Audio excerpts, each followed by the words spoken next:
This week's episode is brought to you by Primal Contact Lenses, the industry's premium lenses. You can save off your next Primal Contact order by using coupon code DYS10 at primalcontactlenses.com. Hey everyone, welcome back to Haunt After Hours, where we pay tribute to the work, chaos, and fun that goes on behind the scenes in the haunt industry. I'm Heartless Heather, and I'm here with Director Gary. Hi. Big Ant. Hey, everybody. Nanny Janny. Hey. And we have two special guests joining us tonight. We've got Rose. Hello. And Nate. Hey. And Rose and Nate are seasoned haunt actors. They've actually worked for a couple of haunts, right? And they have really interesting way of how they make money. And we will get into all of that in a little bit. And as this week's episode, we're going to focus on handling bad reviews and read some of our own haunts' bad reviews. But before we get into all of that, Big Ant, do you have a boo story of the week?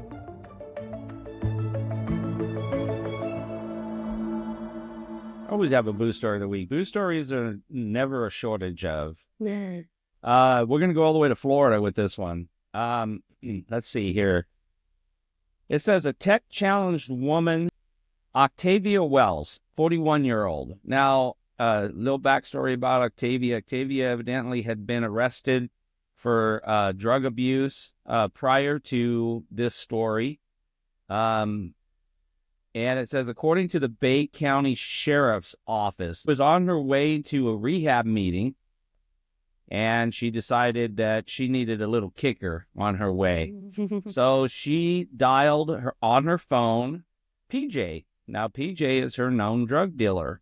Told him that she had $45 and she needed just a little something to smooth over the edge so that she can go to this meeting.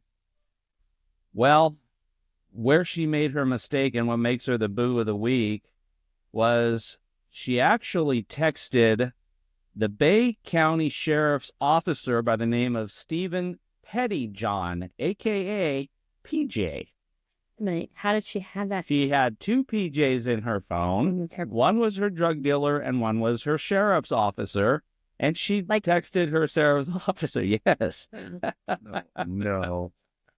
And so he gladly. So they set up a time and a place, and he nabbed her on her way. So My goodness. And this is why you make labels. right?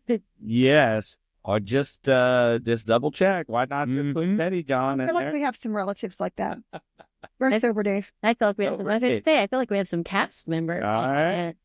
I don't, I'm sure we've talked. Not sober, Dave. Let me Not- clarify that. Not sober, Dave. Oh, people are so ridiculous. So I actually have a second one too that I wanted to bring up, and this is one I needed Gary for, because I think Janice and Heather already heard the story. So, and this was one that was from a friend of ours. So tell me if you can figure out what makes this guy a boo. Okay. So I had a friend when we lived in Hawthorne, Nevada, and he was telling me a story about his dad. Now his dad is a Oklahoma residence from years back, and he puts the Okie in Oklahoma. Okay. And he had a relative that passed away, and I want to say it was an aunt or somebody, it might have been a grand, whatever. But they left him an RV. So he flew to Oklahoma to pick up the RV, and driving it home, and he had to go to the bathroom. It probably, I don't know, I think they said he went like 10 hours or something, and he had to stop or whatever. He just wouldn't stop. He wanted to hurry up and get home. Well, finally he decided, okay, I'm going to go ahead and stop and just off the side of the road. He's on a desolate highway. I think at this point he was in Nevada, and Nevada has just long stretches of highway. So he pulls over to the side of the road, and as he's relieving himself, a highway patrol pulls up behind him and didn't give him a ticket, luckily, but chastised him a little bit about what he was doing. And, the guy told him, I'm out here by myself. There's nobody out here. And the cop says, I'm going to let you off this time. He says, but you can't be doing that. But when he got back in and he made it home finally, and he's telling the story, let me just ask you, Gary, what do you think makes this guy the boo of the week? I know. I don't know. I really don't. I know. The guy drove 15-hour drive, whatever it is, 20-hour drive, To get an RV? and our V has a bathroom in it. Oh. And he drove all the way and decided to stop on the side of the road to relieve himself. Again, I feel like we have family members like that too. I have a little boy that has he's now that he's older, now that he's older, he's more cautious about what he says. But when he was little, we had to pull over. I hated doing road trips with him. Literally every hour, you had to pull over and let him pee. And we would tell him he's got a really small bladder. He's got a really small bladder. Dang, you have to have the world's smallest bladder, Kason. Well, one day his grandpa met us halfway from Louisiana to Tennessee, and he gets into his grandpa's car, and an hour later we're having to pull over, and his grandpa bought him a 32-ounce drink, and we're having to pull Not this grandpa didn't. his papa. We're having to pull over, and he's like, "You just went an hour ago." And Casey, with all the pride in the world, is like, "Have you seen my penis? I had a small penis, Papa." You look at this cup. It's a 32-ounce cup. Look at this cup. I have a small penis. We're like, Casey, that's one. You have a small bladder. Don't be so proud. Share your small penis with the world. Casey's, he's done quite a few road trips with me. I just pull over, open the back door, stand out, and aim. No, we don't even do that anymore. We keep Roll that window and go. the bottle. Casey, the bottle. We're not stopping. A bottle because I'm afraid one of the other kids will drink it. Which has happened. I mean, like days later, we all. This is so gross, but we all So you got. know that you have to share it. Yeah, we all got COVID, and we were sick, and my kids were like they never had been so sick in their lives, and this was when COVID was first coming out. Like so then you're thinking like you're gonna die, like something's wrong with our whole family or whatever.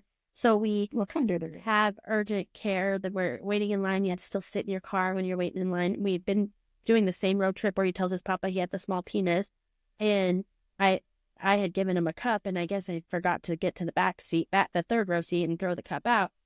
So the next day we're in the urgent care, and all of a sudden my daughter just starts, "Oh my gosh, what's in this cup?" And I'm immediately like, "Why would you drink something that you know is been? We didn't get McDonald's today. We didn't get McDonald's yesterday. Why would you drink it? What the hell?" And she's mad at me, like, why would I let him pee in the cup? And I'm kind of thinking, well, why would you drink something that's been sitting there for a day? She just got enough to know that it was pee. I'm not really sure she swallowed, but it was still. But you can't not open that and not smell it. And I'm sure that that's more what it was, Not but just it's funnier. old pee. Yeah. Not fresh pee, like very like the fresh vomit. So now, oh, gross. We do make fun of her that she drank the pee, but to be completely transparent, I do not think she drank the pee. I think she seen the cup and was pointing out that I did bad. What happened? Yeah, in there. that was a bad mom. Yeah, that sounds more like her. Yeah. That. Lucky she didn't just toss it. But he has a background that he still has to go potty more, did he, girl? Yeah. But I'm okay traveling with him because I'm not too far behind him. Yeah, you do have to pee a lot. I don't like doing road trips with you either. You have to, because Kay said we can pass a cup back. We can't really give mom the cup. Like, Just saying. Roll down the window. I might slow down. We did have to get one for my cousin's wedding because she was in this really tight mermaid dress, and so we bought one as a backup. I don't know that she ever had to use it, but What did you buy? They're fun. it's like a bladder for women for when they have to go to the bathroom and you can't go, You cannot pull over and go because you might have to wait. so you're just wearing it. We have in what was in your RV, the one that we bought from John, and they it has a 5-gallon bucket with a toilet lid on it, Yeah. So and you can just take it traveling with you. Yeah, they live in the canal. They stole the TV and the new air fryer and something else I can't remember. All these electronic things that they can't use in the canal. in the RV. But they didn't take the bucket that they could use as a portable potty. Well, yeah. They got that figured out already. Yeah, better. All right.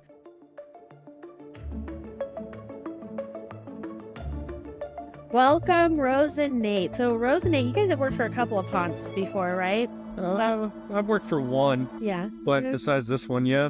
Besides the Ridge Report. I've done a total of 3.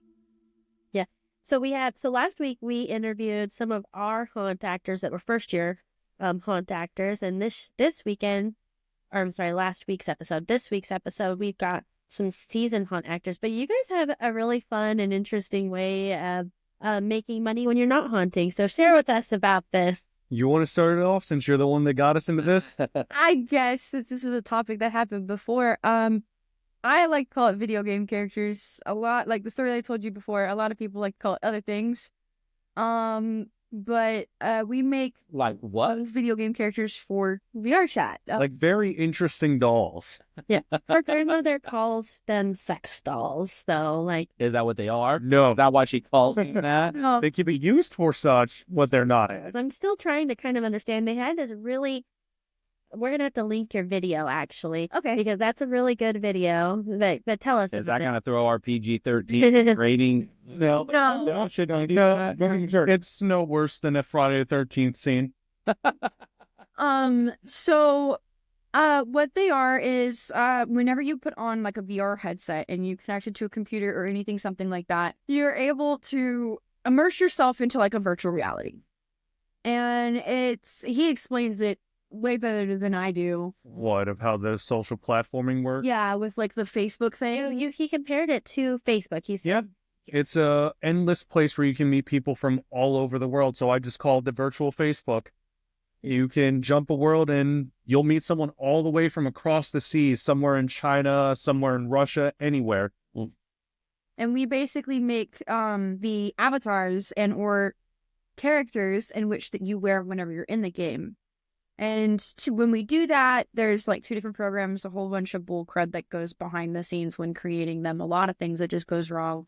But when releasing them, we have to make like music videos, basically, or like stories to show how the avatar moves to the buyer, the customer. And the one that she's talking about is the one that we linked that we just made for our most recent one that actually went off without a hitch. It was really good, actually. Yeah, there was a few hitches, but But that's what we do outside of haunting. So how do you make your money actually? Like people, like I thought it was like dancing with them, but people want to purchase these avatars to be them, like to be their virtual self. instead of playing the game, you become the game character. We do it both ways. We do events and things like that where we take our own or another creator because other people do it And it's too. digital. It's a VR event. Yep. It's not like an action. Like No, You will be in the safety of your own home. yeah. action. Okay. And we'll go dancing and people will tip us or a performance will be so good or they'll pay us for our time to dance at their event. We'll make money that way. But our main source is through the store of people being like, oh, you made this. We want to use this for our dance or we want to use this for so-and-so. And we just want it to represent them and they go through and buy it and we make the most from that more than anything. Yep. That's pretty cool. And then you said that, Nate, we were kind of joking with you saying, well, you were telling us about you made some money dancing a few weekends ago. And then Nate said, well, wait a minute. She's not the only one that makes money dancing. So Nate also makes some money dancing. I do. Males, he says that there's a high demand for male You dancing. need more male VR dancers, so you should get on. Go explore the world. Get ready, get the next. Yeah, come on. He's already trying. I already talked to her about it, and the startup is insane. Like, all the stuff you need to start up sounds a little... Just to get my full body, I had to spend my income tax, which was almost $1,500, Jeez. just so my legs could work in the game. Mine and Is his that computer stuff that you Yep. need? Mine and his setup alone, because you also have to have a computer or a laptop that can run it. Not only if you're not wanting to if you want like your whole body to move, you have to buy the extra trackers plus the straps that are separate from the trackers, then all the batteries, everything else. Yep. It's a computer. Money back, so it was worth it, right? Yeah. It is, but it's a slow. It's a very slow. We've been doing it for 3 years now, and it is just now really reaching its peak. Now, you just had a big thing where they, like a big interview, releasing your Sonic. The Sane and Shade avatars. Okay, so that are similar to Sonic Yeah. and Shadow. Okay. And so what was that? Tell us about that, because that was exciting for you, right? That interview was very chaotic. That was lasted 2 hours. I'm confused. It was, but it wasn't. Was it a real interview or was it VR interview? It was a lot of fun, and we gained a really sweet new coworker that now works on our team to help promote some stuff, and like she was super sweet. It released us, like, got us more views, got us more extent, which was great. I think the part about it that was a little wonky was a lot of the technical difficulties that were going on during the actual stream itself, because our gear we've had for 4 years. So it's like we're done. Like, my computer literally blew a fan, and I have not been able to turn it back on. And so our most recent drop, You sound like us. You got a gallow. Yep. everything's going at the same time. It's everything up at once. It all dies at once. Don't ever do that. So if somebody wanted to find you or purchase from you or hire you for an event, where would they find you? Blue Taurus.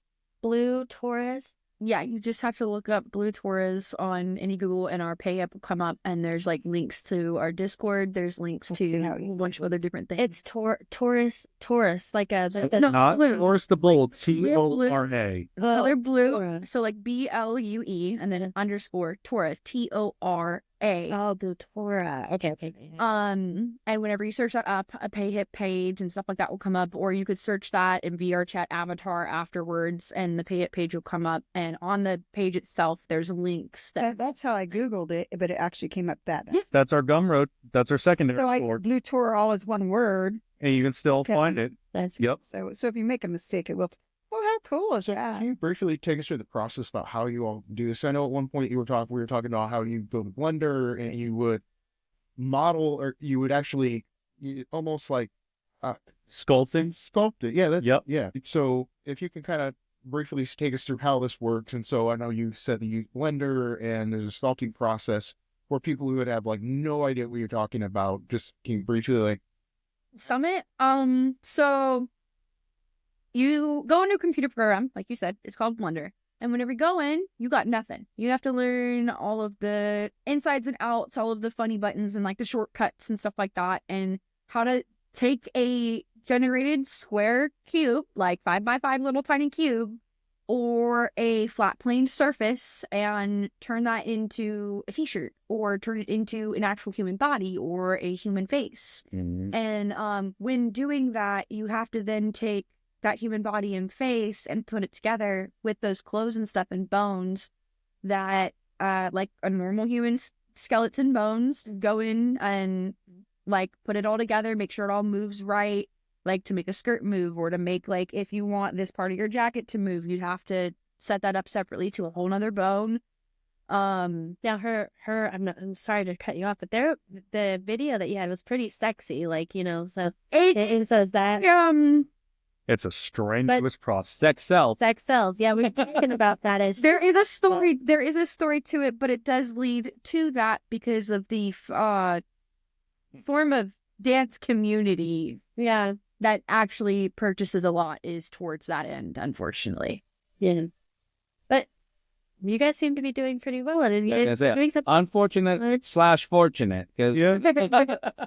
Now, Fortune's not coming in as fast as we want, but it's also fun to do. yeah, it's fun to do. Now, they're in a unique situation because they're doing all of this in the loft of Grandma's house, right? No, we're doing the dancing and everything in the loft. Everything else is done in our bedroom Oh, behind computers. Sadly, I would never suggest running your headset and other programs in the background because it will strain your PC big time. okay. Gary's like, I might be able to do that. Like, If you have plenty of time to kill, go learn Blender. that's nothing but time, Gary. I have Cinema 4D that I'm trying to learn. Yeah. One of our longest projects took, I think, almost 2.5 months to get to work right. Oh, so In it's total time. time investment. Mm-hmm. Well, it seems like you guys are always working on something for hours and hours and hours and hours and hours. Now, for the old farts on that end of the table, they have no idea. He's like, are you speaking English? But I do believe, I wanted to bring this up because I do believe there's a huge genre of people in the haunt industry that would find this very... What college course do you take to learn how to do this stuff? You can learn it from YouTube. Design, Yeah. you could take character design from college. You can take 3D graphic printing or design. You can also but you don't learn have to from have YouTube. Yeah. You don't need to, but it helps the process because of how complex It the will system. learn the like program and shortcuts more whenever you go to college than actually like doing it on that skill level. Because I mean, when I say creating video game characters, I'm literally meaning video game characters. They use the exact same 2 programs to make like games that you played, like Batman. So have you guys thought about Spider-Man, doing all like that. YouTube tutorials? I bet you could probably make a killing with all that. That is Not good at teaching. that is currently something that we are working on. Yeah. But we're actually going to be doing more of one-on-one classes in the Discord that we have. But that's about it. Exciting. That's exciting. I'm kind of jealous. I kind of wish I could to get into that, but I have adult ADHD. I cannot stay focused. The best way I can explain Blender to everyone is if you like not poetry class, pottery class. It's very similar to that, just behind a computer. I did take a pottery class and I did really like that, but no. But that was before I had children. Now that I just don't have time. I will say this, with having ADHD, being in both the 2 different programs and having to go back and the amount of stuff that you see in the program and everything, I'm extremely focused when I'm doing anything when I'm in there because there's so much going on. It's also terrible when you step away for a second and forget where you left off, so you have Like everything back up. I mean, that'd be 100% me. And if I sit down to do something, I just have to stay and finish it because I'll never remember what I was doing before. I think that's scary too, because he was in the middle of editing when we first started the podcast. For those of you who were watching, he couldn't break away from his phone because he's in the middle of editing, and he knew. Right, Like, that's what I was doing. And finally, I was like, "Oh, I'm being rude." Oh, So I so, took it hey, well, you called him out. You're like, Gary, I need to talk to you. Put him on the spot. Nothing like putting you Don't know. worry, Gary, I just had to do it to this one. They almost checked the text. I was like, no, we're working. No, I'm not. That's why you keep talking to me, because I was kidding. That's why both of our phones are right here on my head. Yes, these are in my phones. That's why I have it. I will say too, I think more of our favorite thing though is definitely the haunt.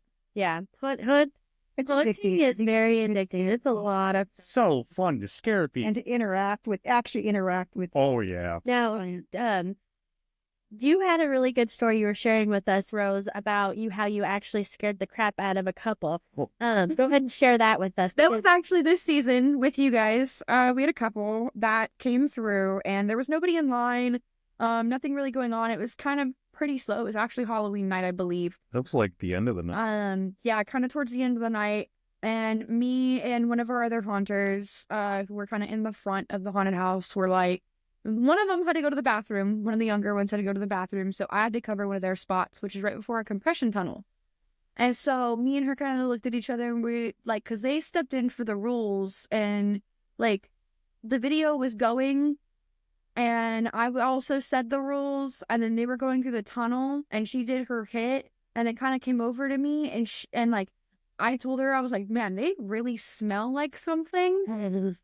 And I think they're kind of on one. And we both kind of just looked at each other and we're like, you know what? We're going to scare the absolute crud out of them. She goes, you know what? Do your scream.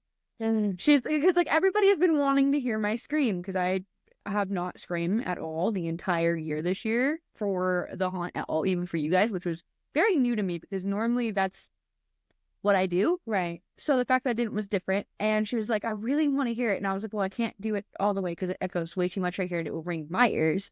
So I did it at a half volume piece. So she did her scream and got them and followed them all the way through and then got them again in the mirror room. And then as they were coming to the compression tunnel, they didn't notice me because of how dark it was and what I was wearing in that corner.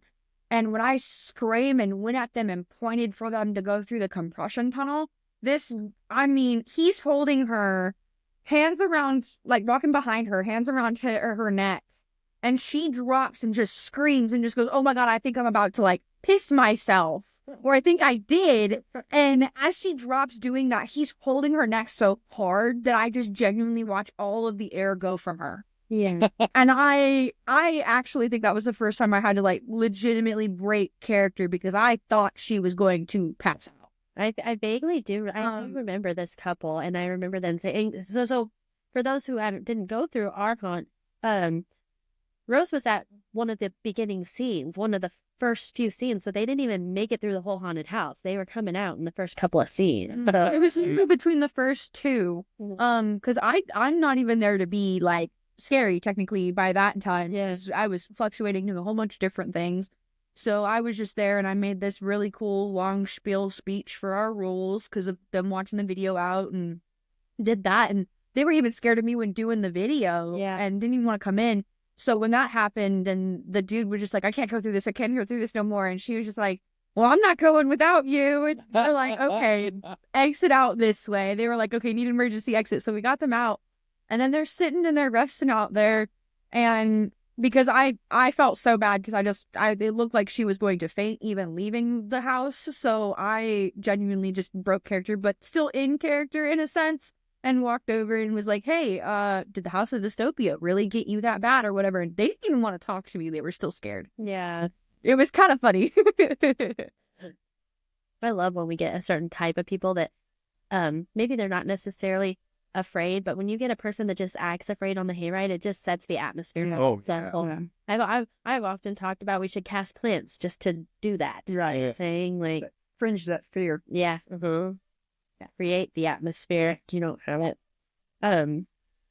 But yeah, that was I remember that couple. I actually and they were a lot of fun and it's good. So we had talked previously. We had people that had gone through the haunted. Like you would think if you don't make it past the first half of the haunted house, you might be wanting your money back. But if we scare you so bad that you're not making it, that's what our job is, right? Exactly. It's a good thing. So we were talking a couple of weeks ago about a mom who she took her kid through our haunted hayride when we had our hunt in Louisiana, and called, and she was just livid because her kid was having nightmares, couldn't get her kid to sleep, could not believe that we were too scary, gave us a 1-star review because I'm thinking that's like the best compliment you could give a haunted house. Yeah. It's so scary you're having nightmares for weeks, right? So today we're going to be talking about and reading some of our 1-star reviews.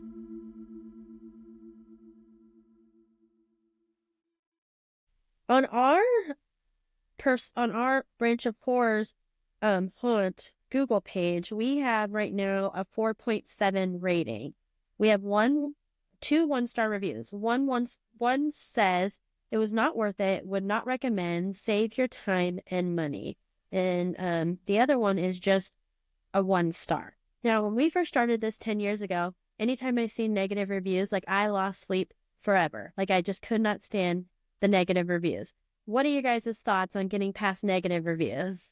I don't even look at them. You don't read them? Not necessarily. I do from the business sense that you have to kind of be aware of them. But like you said, we have a 4.7, and out of how many reviews? Right. Quite a few of them. So I don't lose sleep at all over 1-star ratings if I only have 2 1-star ratings for one season. No. Now, if it was reversed and we were a 1.3 star haunt, then I think we would have to stop, reevaluate where we are, but that's not what we are. No. And most of the reviews, when you read them, it's when the customers are upset about something, and they may not really even be upset at you or your business, but they're upset at something, and that's when they. You also have to take into consideration that we have competitors out there who are mischievous people too.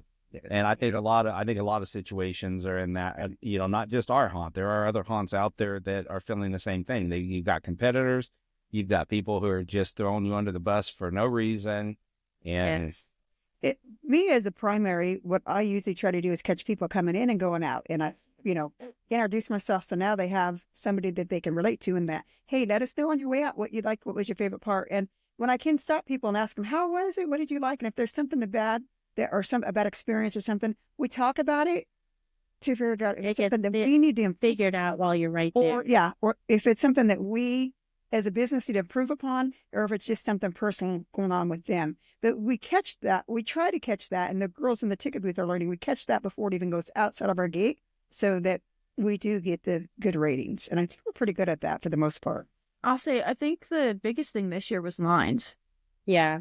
So that's always been our biggest issue, because when we were in Turlock, we literally had 2-hour lines. But when we go to the other haunts, there's 2 and 3 hour lines. Yeah. I've always said one of the best things that came from COVID, especially for our industry, is the time ticketing. Yeah. Because a lot of people didn't really utilize that kind of beforehand. Now, it doesn't always mean that you're going to be right on the dot during that time, but a lot of the haunts that still do the time ticketing, they'll do a half-hour frame. Right. I think that helps tremendous. Right. And one of them that we visited this year did that still. Now, Gary and I in September went to the the what are they called? Not Scary Farms and The Universal one. yeah, Oh, Halloween Horror Nights. yeah. Okay, so we probably together, if it was just the two of us, or probably would never have splurged for the fast passes. Yep. But we went with our friend Diva that was like, no, we're going the whole we're getting the fast passes and we're getting behind the scene tours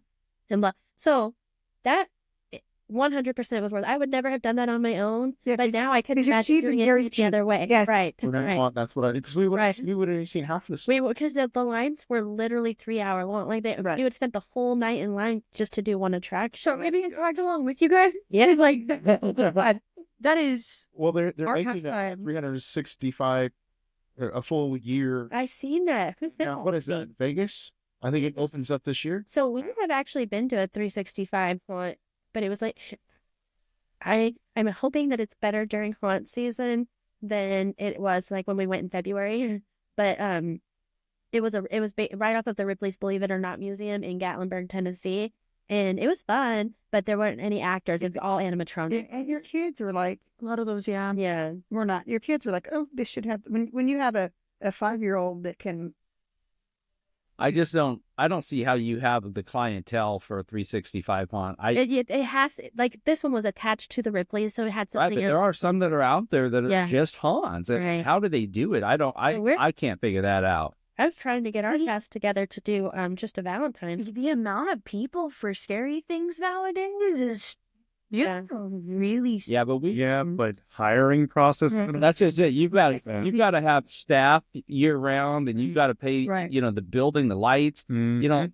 The animatronics is expensive to run. Right. And the insurance right now. Oh. Because just for the month of October for our haunt, it was 14,000, little under 14,000 this year. And it's been higher, but that's a lot of money if you're year round. Mm-hmm.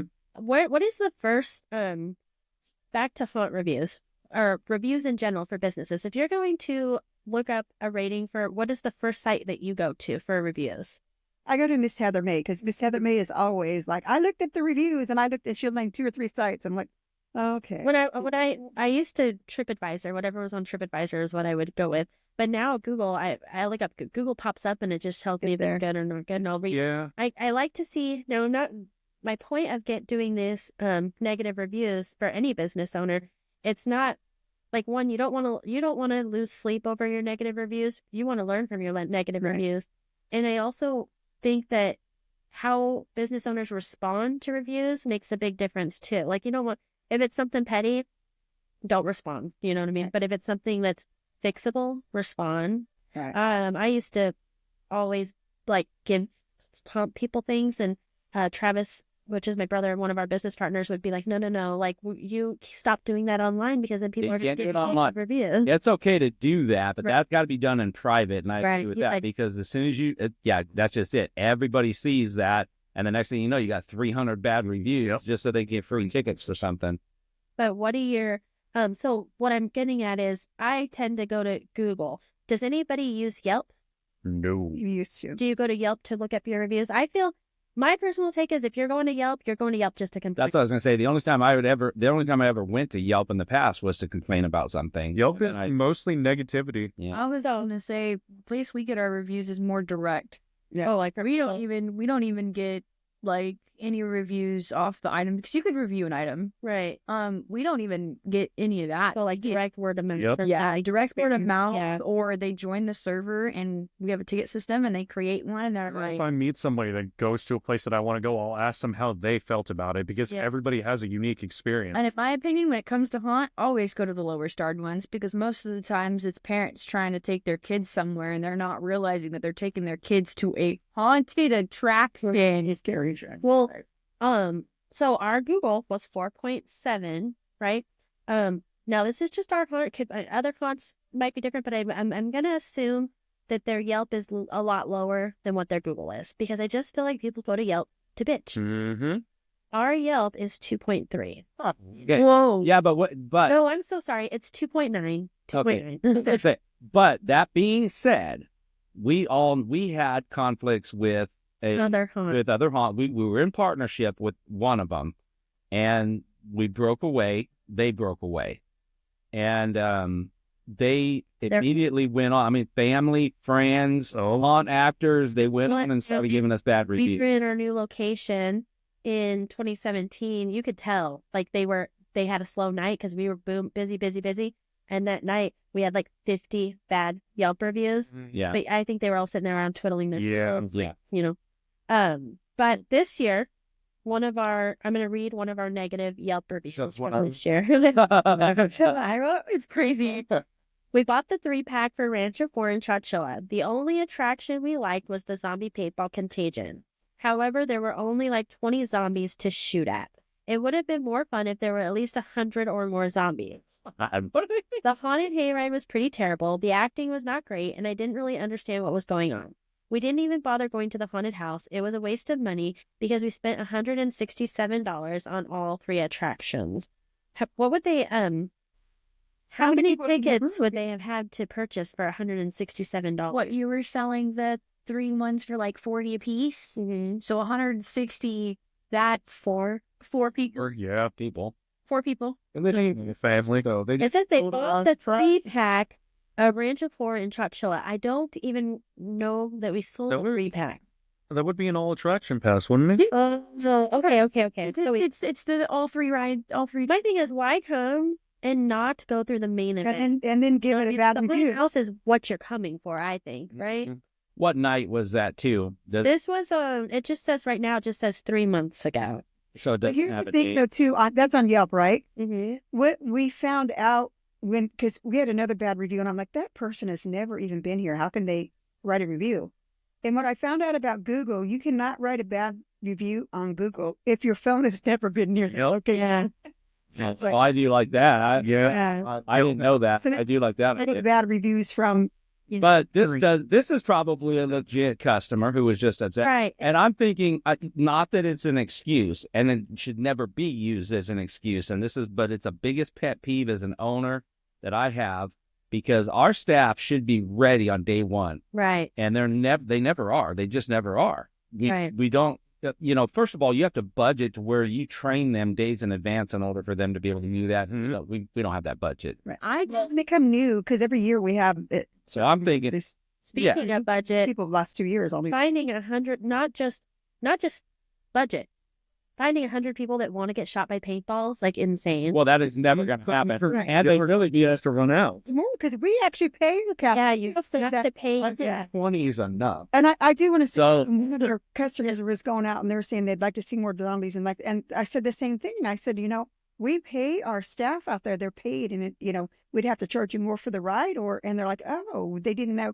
They thought all our staff was volunteer. I said, no, they're paid. Yep. A lot of people go to Yeah. haunts and forget that it's people being paid to work. A lot of people don't do it anymore. So actually, the few haunts that I've worked with, 'cause this is the 3rd haunt that I've worked with, the second one that we worked with kind of showed some of the pay, but I'm going to be completely for real. If you go to like any other haunt place or anything else like that, and they're only open for a certain specific amount of times, or it's not like a really big place, you're paid. You're there for like 4, 5, 6 hours, if not shorter, with no pay, just because you're a volunteer. Yeah. And some people don't understand that, like, whenever you're a volunteer or whether you're being like paid to do it, even if you have like you were saying, the training and things like that for it or not, it's just genuinely people being where they need to be. And a lot of times when you have an open space and not a lot of people to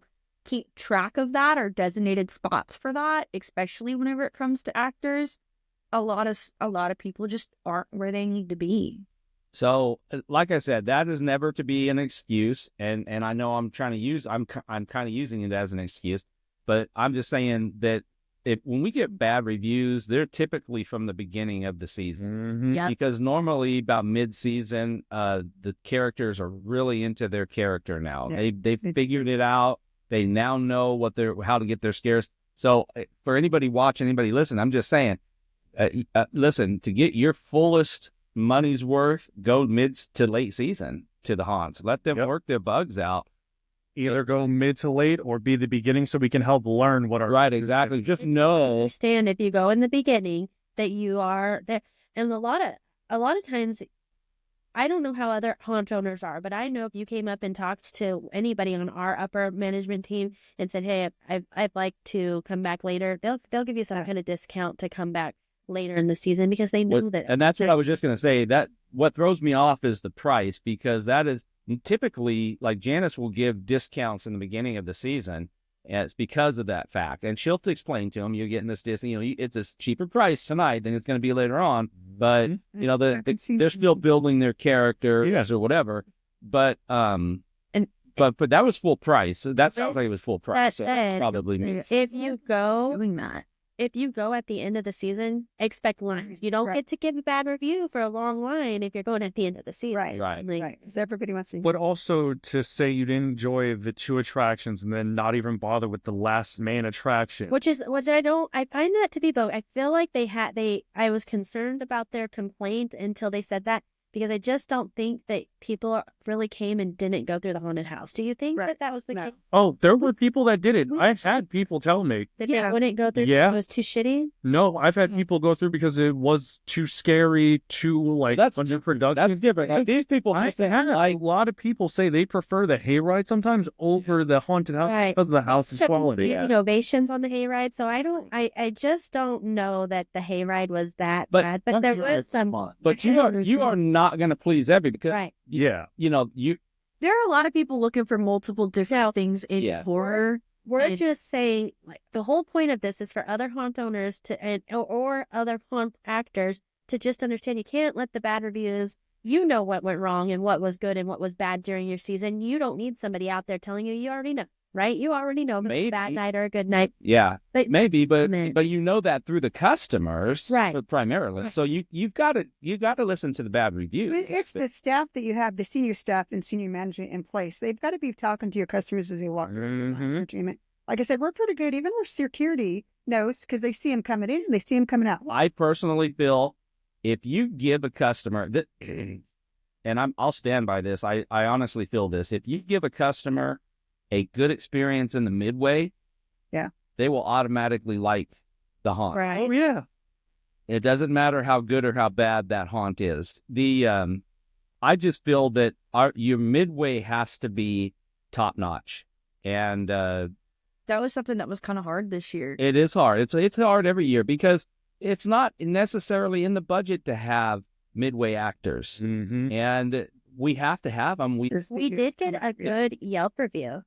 Which I like going through our Yelp. There's just aren't very many good ones. My friends and I paid for 2 attractions. We were so scared by one of the attractions, but not the other. So they comped an additional attraction for us. The freebie ended up being our favorite, and the customer service was amazing. Good. It's because a lot of people don't realize whenever it comes to Ranch of Horror, like the main attraction for, like, if you want scary with like coming to us, haunted house. Yeah. Whole 9 yards. Yeah. If you want something that's like a little more family friendly, kind of on the like give a story, good for the kids. Yeah. Take them to the hayride. If you want something for the teenagers and stuff, just purely entertainment, go to Contagion. Yep. It fits everything. That's why the review about the bad review where they only went to the 2 that were for more of the younger audiences and not really the scare factor kind of upset me, because like you said, why go to somewhere and not go to the actual scare attraction? Right. Most of the time you're calling it, I'm going to the haunt. Most people say I'm going to the haunted house. Yep. So why would you come to the haunted house, whether it's Ranch Rapport or any other haunted house out there, and not go through the haunted house? Like, unless you were coming with kids or older people that are whatever, like, Well, at the end of the day, too, these reviews can also reflect on the actors and make the actors feel worse about how they perform. Well, I was getting to that. So we had one guy, gotta be careful leaving your reviews, too, in any industry that you're leaving a bad review for. Because we had one guy, very good actor, probably one of the best actors we've ever had on cast. He may even come back to work with us. He actually sat in on a podcast with us once, yeah. Right. I don't want to give too much information about him because I know what he's capable of, but he was on it. If we had a negative review at all, he was finding out where that person lived, what their work schedule was, when they were going to be home. I'm like, whoa, kid, like, calm yourself. It's not that serious. We will work through this. But he couldn't stand the he's like, how do you sleep at night? You got this negative review. They need to fix it. He's going to go force them to fix it. I'm like, no, can't do that. So Just prove it. And yep. That's Just be better than what the negativity is. yeah. You're always going to have negative people because, like I said, you are not going to please everybody. We had But one, it's I The amount of kind people of that we wish go through. that Travis was here to sit in on this episode because Do you? we had one. We I had wish that. we had one in Louisiana. We did a Christmas event, and in Louisiana we had the venue space to do birthday parties because it was a birthday party center when it wasn't a haunt or a Christmas event. And the family booked the Santa's Village as a Christmas party. And the kids were like when they walked through the North Pole, they were in the North Pole, and they had snow falling, and they were having the time of their lives. And that this mother was like the typical stereotypical Karen, and she walks up and feels the snow, and she goes, "What is this? Soap?" And like she was like, "We're in the middle of Louisiana. No, like no, lady, we have little elves up there shaving ice for your kids. Like, of course, we're doing the best we can." But she was so mad. Travis goes upstairs. He's like, I just want to play her this video because we have cameras all over the place, right?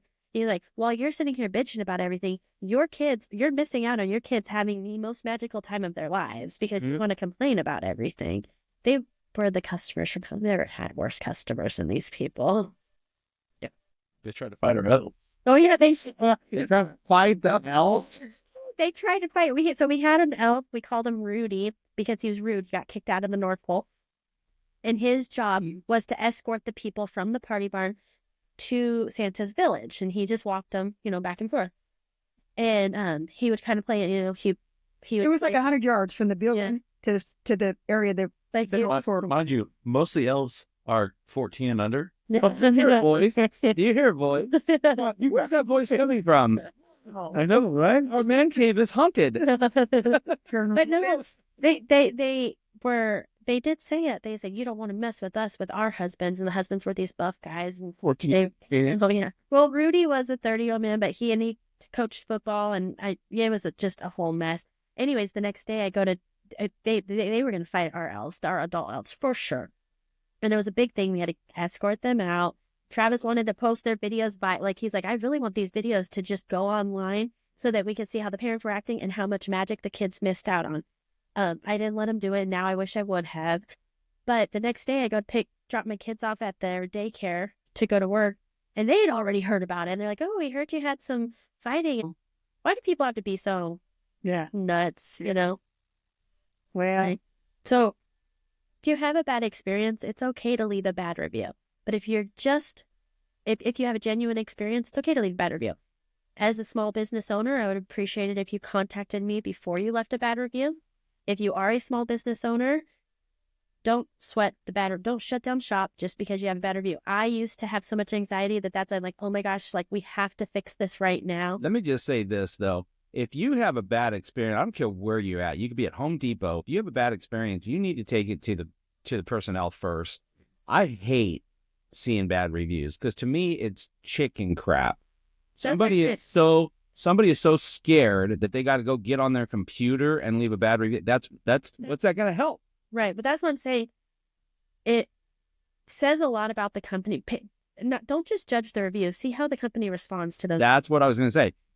But still, why even leave the review to begin with? If I have a problem with you, you're the manager at the haunt, and I go to you and I tell you what my problem is. Hey, you had a pallet that's loose and it's falling over, and you just say, oh, well, yeah. Then I'm going to leave you a bad review. Right. Then you deserve it. But if I go to you and I say, did you know that you have two characters that are smooching behind the barn or whatever, and instead of scaring people, and you tell me, I'm sorry, here's, let me make up, here's a free pop, whatever, you give them a popcorn or whatever. Yeah. Go over there and chastise them, dumbly smooching behind the You learn two characters. Yes. No. We wouldn't even be in the same area. They weren't even in the Trust me, Heather had eyes. Not even that. We were too busy trying to scare people more than each other. Prosthetic on your mouth anyways for a while. Oh, right. And then I had a very bad allergic reaction and I could not wear the prosthetic anymore. And then me and somebody else switched spots. You don't need a mouth for what we heard was going on in the porta potty. Oh, my goodness. Which one of the reviews does talk about the crappy porta potties. So, but Oh, okay, so I'm giving the fact. In those. but You gotta go. Little weasels. First was the bad communication. We were confused if you were in Turlock or in Chowchilla. We did move locations, but we've been moved now for a couple of years. Yeah. So And- if you're and still all going to Turlock, I don't know why. Well, even when you guys post everywhere, it says Chowchilla. Yeah, Right. More promotions say now until. No, I had somebody for Christmas time in December send me a picture of the Christmas event that we did in 2017. It was like, hey, we're here and I can't find this anywhere. And I like screenshotted it, circled the date, sent it back. I was like, lady, this is from like 8 years ago. Like, what are you doing? And then her tone was not so mean anymore. She was like, oh, I'm so sorry. Any takeaways that we want to add before we move on to Nanny Danny's paranormal story of the week? I just want to say that I think you hit it on. It's how you respond. But you want to interact with the customers from the time they get there to the time they leave. And but you nip it in the bud before they leave. If there's any issues, you take care of it before they have the chance. And if they're going to post something on a review, they're going to say, this happened, I wasn't a fan of, but they made it right. You know, that's the kind of review you want. Or just, I had the greatest. Like I said, there are people who are just, they won't confront you up front. They're going to go to their keyboard and they're going to try to just, for some reason, that makes them feel good. And that's where you just got to kind of take it at a grain of salt. It's just not, it's not worth losing sleep over. Yeah, as a staff member, I liked what you guys did though. Like whenever you guys would get those bad reviews for like this last season or people walking out or whatever, do what they did. Genuinely, like if you are a haunt place or you're a small business or whatever, I know it could be a lot, especially if you're like a big store, but have like a sit down meeting with everybody and don't like necessarily pinpoint or point out, but be like, yo, this is something, like, let's, like, pick this up, or, like, nonchalantly bring it up in conversation during the meeting, like you guys would. That helped, actually, a lot of people I noticed on our team. Good. Really. Yeah. No one wants to be a part, but I'm really, nobody wants to be a part of any part of bad reviews. So, but I'm very grateful that our Google looks as good as it does, because I do feel like people see Google before they see anything else. Yeah. Oh, yeah. Yeah. And I do feel like, people go to Yelp just to bitch. So it's funny how our Yelp is so low when you're doing it.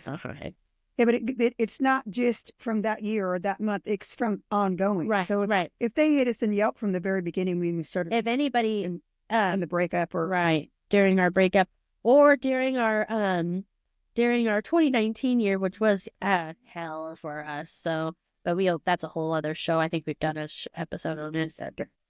All right.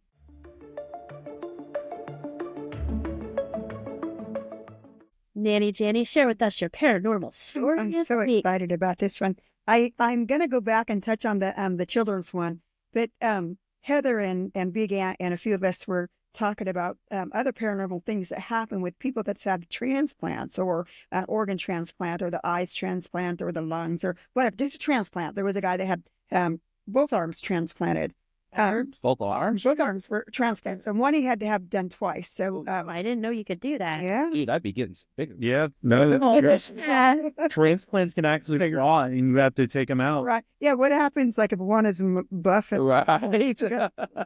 I'm kidding. Totally kidding. The topic that we're going to talk about, there was, like, there is people that have had organ, bone, tissue transplant that now have memories from their donors. Yeah. One in particular had never been married, but she kept dreaming of her wedding. And she remembers herself going down the aisle, and she remembers her dress, and she remembers her husband to be standing up there waiting for her. Vivid memories that are not hers. And she knows that they are, but come to find out they were. The memory from her transplant. Yeah. So I was listening to a radio show the other day. Well, it's been a couple weeks ago, I guess, and they're talking about this very same topic. And there was one, and I don't remember if it was a lung transplant or something. It was a major organ, but they it was a guy that received the transplant from another fellow who passed away. He felt the love for the other guy's wife. He was married too. Oh my He God. wind up leaving his wife, but then the other guy's wife had nothing to do with him because it Right. wasn't That's her husband. Right.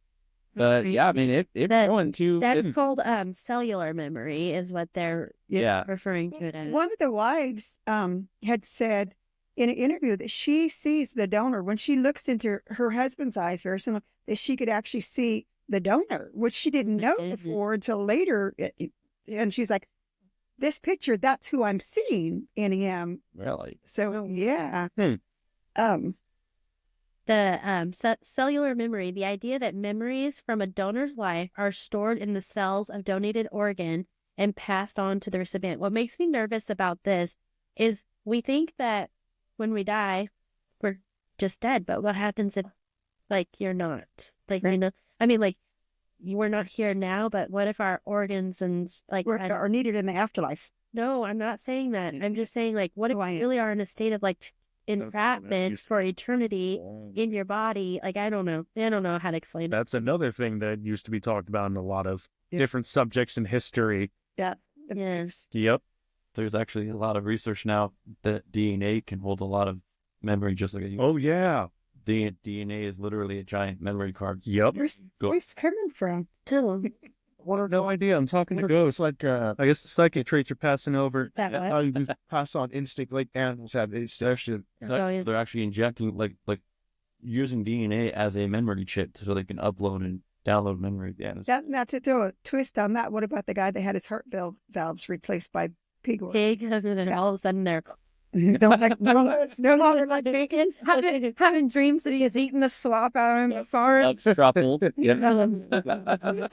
Wouldn't be that he loves them. He just has a really good way of finding. Travis, because he was going to stay in the back as the producer today. But Travis, you've got enough commentary in the back. Yeah. That is not. At least poke your head around. That is actually our producer for tonight.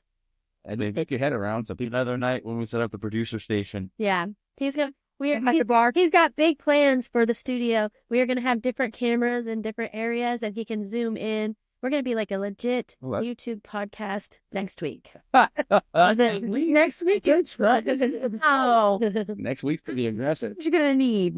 I think you only got two. Tell them they need to build. I don't play around. When I say something's happening, it's happening. You should know this. Travis, you hear this?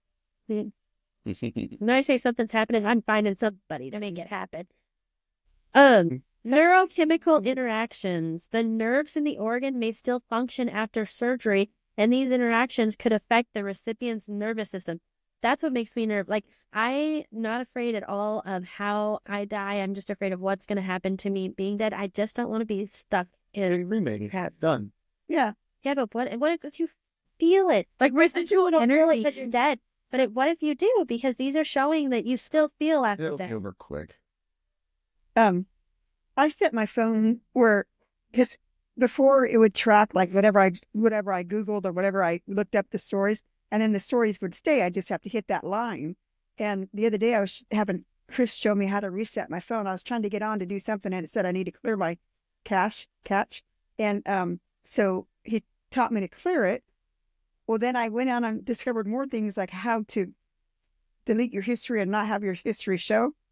So I didn't realize in looking up their Blue Torah, when I looked that up, I lost all my other information. Oh, goodness. And I was already nervous because I kept looking on my phone and he was telling her she had to have hers put away. So I was like, oh. But I looked up Blue Torah and I lost my... What lost your story? Your critter. So there was a lady named Claire, same thing. I was going to share a story with.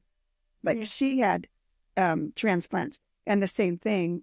There was dozens of them out there, but I wanted to share her story. Same thing. She had a double transplant and all of a sudden she's like, she was... A lesbian. Like, she was never a bookkeeper, and now all of a sudden she wants to be an accountant, and she's working for a bank, and this was never her goal in life before, and that's what the other person was. It almost makes you wonder, like, what is strong? Like, you would think you have more of your DNA in you, but why does this little piece of it take over? Right. See? Like, That stronger part. that is weird. Will over matter. Mind over matter. Yeah. I think. No, I mean, that could also be, like our producer said, genetics and DNA. You can still carry on. We have very similar building blocks, so why not? Right. Yeah. I am Christian. I do believe, like, I am hopeful that when I die, I'm going to make it into heaven. But I'm also human, and I just worry, like, what if I would love to linger on and know what would happen after I'm gone. I want to watch it. And you may be able to. You may be able to. Don't you what? No, somebody can watch it for me while trying to become me. Yeah. I've been following this mortician online for a while. I can't think of what her name is right now. I think it's Morgan, the mortician, but I could be wrong. But she has had to. She's one of her scariest encounters, and she says she has ghostly encounters often. But one of them, she was cleaning up the body of a 17-year-old kid, and he had a message he wanted delivered to his mother. And she kind of felt the nagging behind her, ignored it like she does all the time because she doesn't know, okay, am I crazy because of the job? Am I going nuts, or is something really happening? But the dream that she had was so like, I am not going to stop. And it kind of reminded me of the movie Ghost, where the ghost was like, so like, I am not going to stop until you do what I need. And she had to call the mom and say, listen, he's wanting you to know this. And it was the best closure that the mom could have had, is what she reports back to her people.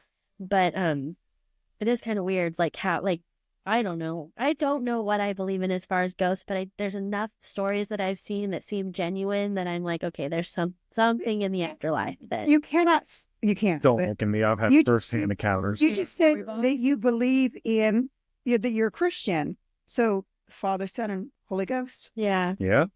First-hand encounters. We need to hear this. Yeah. Oh, my first-hand young encounter when I was probably about, I gotta say I was about like 7, 8. I had a big old Hot Wheels car box. And I mean, this thing, I couldn't even pick it up with one hand as a kid. I would have to use both and be like this. But no, my mom's in the living room watching TV. I'm going into the back bedroom because I want to go play with my cars. The closet light was always off in this bedroom. The door always stayed open. I hated it. Always looking at that closet, got a bad feeling down my back. I turn, the light goes on, and all I see from the bottom of the floor, my boxes just start going up and then dropped. Oh, wow. I looked at it, I said, no, ran straight out, called my mom, came back in, the light was off, and it was just sitting I there. was gonna say, wasn't it also the fact that your mom heard the thud too and was already like, No, she was just watching TV. She didn't even hear the thud. Oh, darn. No, that's scary. I've heard people talking in my apartment. I've seen figures go past the corner of we my eye. actually put cameras in that apartment at one point and caught quite a few things. Actually. Now your mother's a psychic, right? Yep. Then, and like, does she get paid to? Oh, yeah, she has paid readings. I don't know as much anymore, but I knew when I was still living there, she had them almost constantly. And did she feel in that place that there was The best thing I can say, well, when it comes to the entities in the house, she had plenty to talk to and feel from. But one of the best stories, I don't know if this one remembers, she had a mother and father come over because they had recently lost their kid in a boating accident. And I mean, kid fell off the back and hit the rudder, kind of bad accident. Oh. And it's miserable. she called them over because the kid really wanted to give a message to her parents. And it was just, I'm okay. You can move on, be happier. And it was just that moment. Like, it wasn't even what the parents, like, originally asked her for a reading for either. No. She, like, did the reading for the parents and had this, like, feeling and something happened, and it didn't, like, click with her until after meeting the parents and finding out about the other kid, and had, like, this wicked dream, and, like, woke up in, like, a hot sweat and called them that night and was like, you guys need to come back tomorrow. Like, free whole of charge and whole 9 yards. And I mean, I think that reading was like 4 or 5 hours, and like that mom and that dad, by the time they left, just tears and the clairvoyance and the clarency of it. And I mean, it even, like, we were in the other room for most of it because, you know, it's her business, her thing. We 1-bedroom apartment. So we were in the other room, and we, like, obviously it's his mom, so he's got some sort of it. I'm my own beliefs, my own things. I practice my own stuff, so I felt most of it too, and it I mean, the whole house. You can just feel the weight. Feel it, yeah. The whole house. Wow. I'm glad that I like to hear that, like, she felt the calling to reach back out to the parents, and not necessarily the calling to charge an arm and a leg, because we have somebody that worked with us in the past, and another guy that has worked with us in the past, and he was telling us about his experience with this psychic, and he said he was over there doing her window, putting her window decals up, and it was going to be a $500 bill. And he goes to for the window decals. It was a big decal, right? Mm-hmm. And when he goes to give her the bill, you know, she knew going into it what the bill was going to be. Yeah. But as he was putting it up, she had asked about how's his wife. She knew his wife was sick of cancer, and he said, "Oh, it's not looking good." And she goes, "Well, I will pray for you." And when he goes to enter the bill, she hands him a bill for $503, like more, a little bit more. And he's like, "Well, what is this?" And he said, "Well, you know, I told you I would pray for you." And he says, "Yeah, what is this?" And she said, "I had to get candles and I had to get special crystals." And he's like, "Well, where are these candles and crystals? Because I'm not paying for $500 for you to." Yeah. Like, yeah. So did he get him? I think he got enough satisfaction just being like, "Don't work with this." He never did get paid, though, did Yeah, he didn't get paid. And we learned the hard way. Like, that story was told to us before we did business with her. And then the next few years after we did business with her, she was showing up at our events and intimidating the new psychics that we would have. They were more common sense, like easier to work with people. So just don't be intimidating if any line of field that you're in. Like, be respectful. You'll get business. Like, yeah. You know, I wish I could say that I didn't believe, but there's just so many things that are like, hey, this is in your face. You're going to have to acknowledge it at some point. Especially when you have personal experience. And there's so many people. Oh, I've had friends where I can call my mom and I'll be like, here, come say hi. And out of nowhere, they'll just start getting a reading because she's getting a feeling. I'm like, what? His mom is actually, I think, one of the first people I've ever gotten a reading from. Out of nowhere, actually. I think we were randomly on a Skype. Oh, yeah. We were first talking and being friends, and his mom brought me to honest tears for like 3 hours. I just couldn't. Whoa.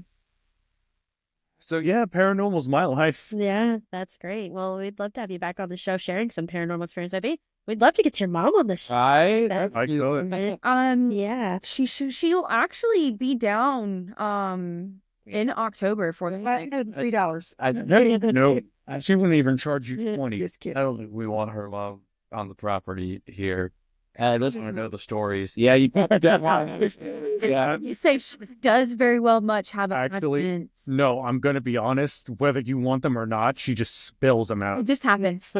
Wait, well, you had Travis, our producer in the background. He had a friend like that one time, and we called about the son or to set up something, and all of a sudden was given your mama reading, or right? Mm-hmm.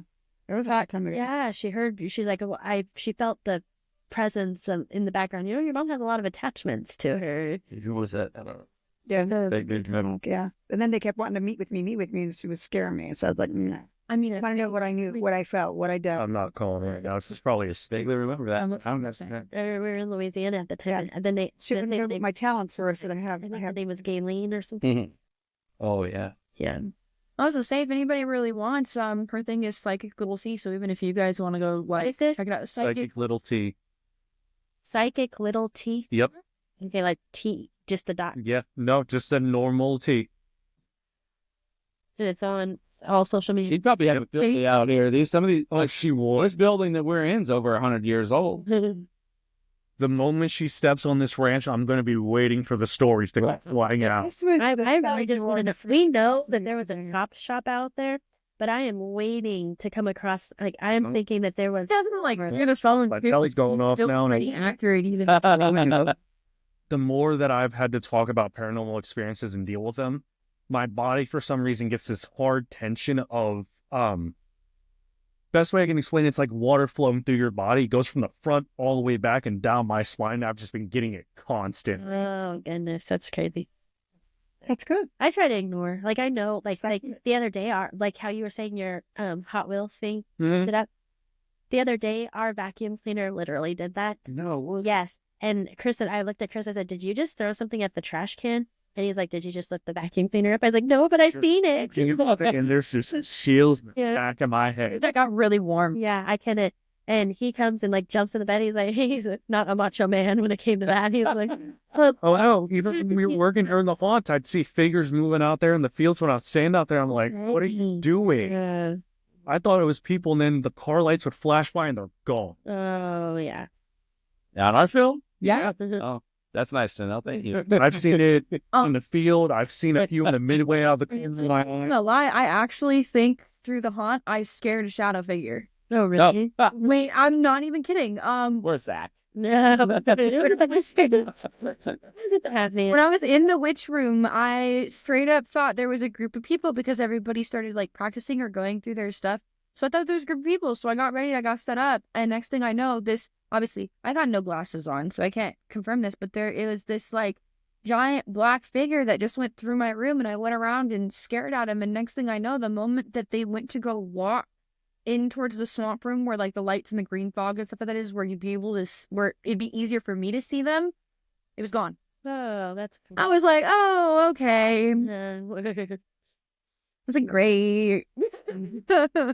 Doubt it. I think that barn is actually the newest building on this whole property. But when we were clearing out those corrals, we were coming across like there was charred pieces of car, right? And I don't know if you guys have seen the Making a Murderer documentary on Netflix or not, but I don't think I have.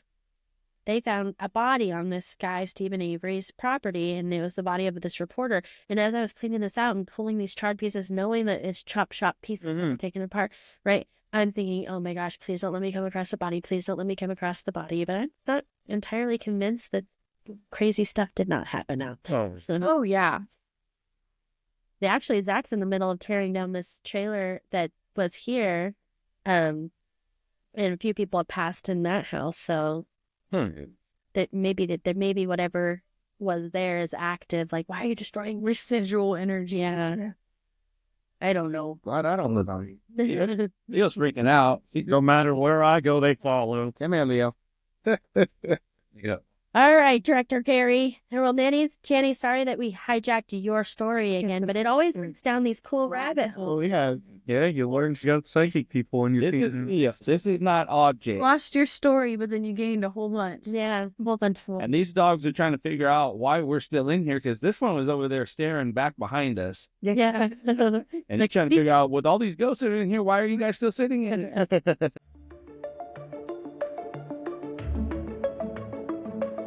All right, Director Gary, share with us your. All right. Week number, I don't know anymore, but we still have not watched. Let's just throw that one. Let's just throw that one out the window. That's Gary's best. Star. Story. We're gonna watch. What do you mean? You got a movie? Oh, you got one? Yeah, sweet. Oh, go for it. It's just that I don't have a movie. I have several movies because for the first time in like 3 years, I sat down and watched 2 movies in the last week. Yeah. And I don't normally watch movies, but one was Wicked, and I absolutely loved it, and I can't wait for it to continue. 5 stars. 5 stars. 5 stars. Until I see the continued part, I'm not really know if I'll go back to that movie. Wouldn't the continued part be Wizard of Oz? Yeah, it would. Yeah. No. Oh. Somebody said there was 3 books. Sarah, I think, was saying there was 3 books. Books to that. Oh. Just the way it ended, there has to be more to that. But Oh, they're gonna read. Yeah, because it says to be continued. listen, after That giveaway right there. That's going to lead you to the fact that there's going to All be right. more. That's it. just for 1 second, then the TV automatically looped around. So I guess if you let the TV go, you guys know I don't even know how to work on a remote. You let the TV go and it loops around. It starts another movie, and I walked it out to get the RV ready, and then I came back in and he's watching the movie. I said, "This is my childhood," and it was called If. Oh, if. If. And they are finding, remember, me sharing my stories about I had my pet monsters and my freaks as friends when I was little. That's what it was about. The baby, and I'm like, that, oh my gosh. it's imaginary friends. Yeah, imaginary friends. That's what it Imaginary is. friends. You know that? That's what IF. IF, imaginary friends. Oh, I didn't know that. Yeah. Yep. I only halfway watched the movie. She wasn't in there when they said that. I knew that, but So I don't It's called If. Yeah. Okay. It's a Ryan Reynolds movie. Oh, I don't care. It was good. That is beautiful, man. If you think about it in a child's perspective, love it is Ryan Ryan. Reynolds. And to me, I could relate to that movie. My inner child could relate to that movie because I had those I want to characters. watch. Not those characters, but like one of my monsters was more monster, like a human that had been distorted, but was still my best friend because he wasn't friends with anybody else. But that's not a scary. That's not a horror movie. If is like a little kid movie. Yeah. None of them were horror movies. I mean, Relate to it because, Yeah, I get why you're doing. and it could be paranormal. I was gonna say, Jess has a point. There are kids that say they have imaginary friends and then describe real people. Yeah, they turn out to be real people, My real mom said situation. when I was growing up that I told her this blonde lady was my friend, and I remember being in the kitchen playing with this woman. I remember watching Felix the Cat, and I don't know if you guys remember that cartoon, but it was on an old black and white TV, and I was sitting by my mom and sitting by my dad. I remember looking over, and she was over there off to the side, Oh, that's and we were all watching Felix the Cat. And it got so bad that I guess when I was little, I would follow blonde ladies around like stores, thinking it might be my friend. It happens when you're older, too, I think. It does. It really does. Now they call the police. But I vaguely remember this blonde lady. And yeah, I don't know. Some lady who lived in that house, I guess. Because when we moved, she said I didn't have that imaginary friend anymore. yeah. If it was like stuck to the house, Yeah. Mine traveled. One of mine traveled with me all the time. it was attached to you. I don't know. Well, one time I got lost at the Churchill. But we lived in the Bay Area. I know. And got lost in the Churchill. That's creepy. My dad tried to bring a fake one home. That'll take you back to your imaginary friend. Oh, So you had to drive her all the way back here to get it. jeez. We gotta get him. So I said, I don't know who that is. That's I'm standing bothered. But she really just wasn't. So I What did you he said that's an understanding father. I said, well, he really wasn't. I would have done that. But he did. Yeah, that's crazy. All right. So tonight's movie is Devil Dog, Hound from Hell. I haven't heard this one. It's good. What year? I've heard This is 1978. It has the main actor is I'm forgetting his name, but he was the colonel in Rambo. Colonel Rambo. Yeah. You remember in Rambo Part 1, 2, and 3, Colonel Trout? Oh. Okay, so he was him, right? And he plays a father to 2 children, and he has a wife. So he's younger. Yeah. In 1978, he was considerably younger, though he almost looks the same age. So, like, if you kind of look at the movie, I don't know if it was just like better makeup in Rambo, or if I don't know, but he kind of looked old in that film. So, all right, Devil Dog, Hound from Hell, 1978. So it starts off with this group of people, this guy and this girl, and they're kind of older, and they show up to this one dog kennel, and it's like a dog farm, and they walk up and they're like, "Hey, we want your dog." And this guy, he was all, no, not that one. I really like that one, but maybe for $1,500. And the guy's like, this is 1978. Your brand? Yeah, well, no, I don't know. Dog. That's more than a car back then. Yeah. And the guy was like, I don't know. But the lady was like, no, that's the one. So they buy the dog. And the next thing you know, Went off the side of the road. you get why they paid so much. Because in the next scene, the dog is in the center of a pentagram, surrounded by white people in like robes. Because it's always white people who are Satanists. And they're doing this satanic chat. The poor dog actually looks scared. And I was like, that's not cool, man.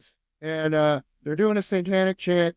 And then they're happy because they have possessed this dog with Satan. All right. Wow. Flash forward. Now we're in a nice little suburban neighborhood. And there's a family of 4. And all of a sudden they realize, oh no, their dog got hit by a car. And so eventually they're like, let's get a new dog. And so they go to get a new dog, and they go to the satanic place. And there's 10 puppies, and they get a puppy, and they're like, this dog's perfect, so they take it home. And as the weeks go by, the dog grows a little bit, as dogs do, and things start to get a little weird in the house. For instance, one time the father is mowing the lawn and then flips the lawnmower over and starts trying to touch the blade as the dog is staring at him in the eyes. And he's getting closer to the blade, and he's sweating, and he's like, I know I shouldn't do this, but he's trying to do it. And then all of a sudden he finally is able to break free of what we find out is memory control or mind control from the dog. And he's like, I think there's something wrong with this dog. Well, they also have a housekeeper, and I think her name's Juanita or something. And she's like, no, there's Satan in that dog. And so at one point, the family leaves, and the dog knows that that lady's on to him. And so he's like, and so The housekeeper? the housekeeper. So the dog sets the kitchen on fire and kills the housekeeper because devil dog. The dog doesn't have thumbs. The dog's mean. Yeah, but it has psychological powers. He has psychological power because he's been embedded with the spirit of More Satan. paranormal. So as things go on, the kids are starting to get in trouble at school. Like this is how bad it got at school. There was a class president election going on, and their son cheated by stealing a watch and putting it in a locker and blaming the stolen watch on his competitor, which allowed him to become class president. It was pretty intense. So much so that the principal came to the house and said, hey, I think this happened. And that's when we realized that this mind control has gone farther than we even know, because the mother is like, get the F out of my house. That didn't happen. And the father's like, whoa, this isn't the lady I married. And so the principal leaves. Okay, now it's breakfast time. So it's like the morning. And the father comes down. He's like, I need to talk to you, son, about a watch you stole. And the whole family suddenly are almost like zombified, not his family people. And they're like, don't worry about it. It's not a big deal, old man. And so they go to school. And the dad's like, this is messed up. So he goes to Brazil. And in Brazil, he finds stuff about Satanism and dogs. And he flies back and he's like, okay, I can put this dog down now. I know what to do. And so he takes the dog to his work, which is a factory, and it's the showdown. And the devil dog is trying to control his mind at the factory, and he's like, no. And the dog's like, "Arr." And then the dog turns from a normal-looking dog into the real shape of a devil dog, which is like the same dog except dirty. And there's a fight, and he kills the dog. And when he kills the dog, his family's released of the spell, and he goes home, and they're like, Dad, we love you. And they're like, let's get the hell out of this house for reasons. The dog's dead. You don't need to move. But they move, and so they're in the car, and they're getting ready to go. And the son goes, Dad, what about the other 9 dogs? Dun, dun, dun. The end. There's 10. There's a litter from the one that had it. Oh, okay. So the one that had it was the one that was the original devil. Gotcha. And then they made that dog have sex with another dog, and they made puppies. Yeah, That's a lot of puppies. And if those had They got stuck together. Yep. And the cult For wanted to it spread out chaos throughout the United States with their devil dogs. I feel like I have to go watch it. I have one or two. Watch this. Highly recommend. 5 stars. 5 stars. 5 star. 5 stars. Was you on the edge of your seat? Yeah, I liked it. I watched it. It can't be better than ROE. So 4.7 stars. Is it? Is it? Are there sequels? I don't know. Let's Google this. I Got to be at least 10. Yeah, that's what 9. don't they think there set was a sequel. themselves up for I sequel. don't think there was a sequel to Devil Dog. Came out on, so there's a great package you can buy called, Netflix? no. It's a 3-pack of movies. There is Day of the Animal, Devil Dog, and I can't remember what the third Pet Cemetery. was. No, it wasn't Pet Cemetery. That one was kind of meh. The new one or the old one? The new one. Devil Eggs? No, Devil... Devil Bakes. Devil Eggs. Oh, we had Janice made chorizo and egg burritos tonight for dinner. Oh, and Gary says, "Man, I liked it. I haven't eaten that good of a meal in a long time, or that healthy, or something." I was like, It was good. but It's one of the simplest eggs things are one of my favorite meals. But the way he said it was just like, I was like, "Dang, Gary, like some."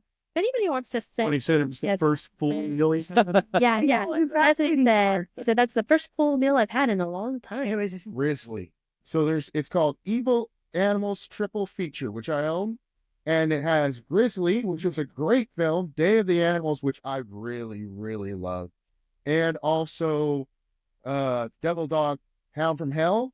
And then on July 26, 2011, you could buy Hound from Hell on Blu-ray. Oh. Yep. Highly recommend. Or you could hit Gary up haunafterhours@gmail.com and see it in his blockbuster bedroom. I can watch it on a movie screen because I have a movie screen in my room. Yeah. That is, With over 3,000 videos. we're getting there. It's 12 feet by 8 feet tall. So 12 feet long, 8 feet tall is my movie screen. Tell us how big it is, Gary. Yeah. It's that big. It's wide and long. The best clip ever to take out of context. There was not a sequel to Devil Dog. Yeah, it might be worth noting what the production company is. Each production company has their like niche of what they do. Like Disney is for family characters. Hollywood Studios is actually their niche is horror films. They're the ones. Oh, really? They got their big start with Dracula. That's where they made their big, and they stuck with horror films. So all those Well, so that's why we get. 50 style weird horror films that are. That's why a lot of them that get released are from Hollywood films. Yeah, like Bloomhouse, they're taking over. Bloomhouse is taking over pretty well. But they thought the reason that they make like Hollywood obviously does more films than that, but they make their most how they stay in business is making money off the horror films because they're low production cost. Right. And they get, it's funny because they dump on them too. And it's like, well, that's how you're staying afloat. Yeah. Like you guys are afraid to put money into other films. So you know, like the formula for horror works. So you can make money off of it. Like it's a quick cash grab for you guys. And then you turn around and make all this like drama and other things like that you might make money on. I'm like, what are you guys doing? I think it was Song that was that was a student project that was like the budget was less than $15,000 and it made buku millions of dollars. That's one of my favorite theories. Horror movies start off with no budget, and the next thing you know, bang. Just like ROH. Yeah. That's how. Yeah. Like Julie was saying the other day, whatever film, and they had a low budget. They only had like 20,000. We're like, if we had 20,000, Right? So our budget's dinner. Yeah. And drink your eggs. in my opinion, you guys are going above and beyond for dinner and lunch. You know, that's me. Yeah, the first night shocked me. We showed up at some restaurant and I was like, what are we doing here?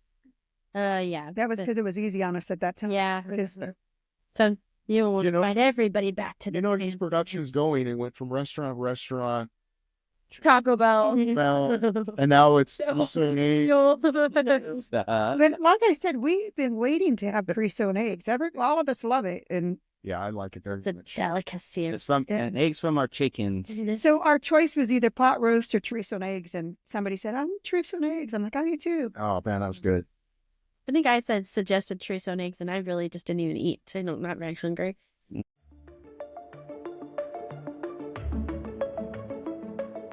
All right, my friends, if you are still listening, obviously we've said something that piqued your interest. We're going to ask that you follow us on all of your social media platforms. If you have anything you'd like to add or contribute to the show, send us a message at hauntafterhours@gmail.com. In the meantime, let's stay connected. And remember, Dig for the voice. oh, we finally have people that Listen. Yeah, last week they were like, "What are you guys?" Yeah, right.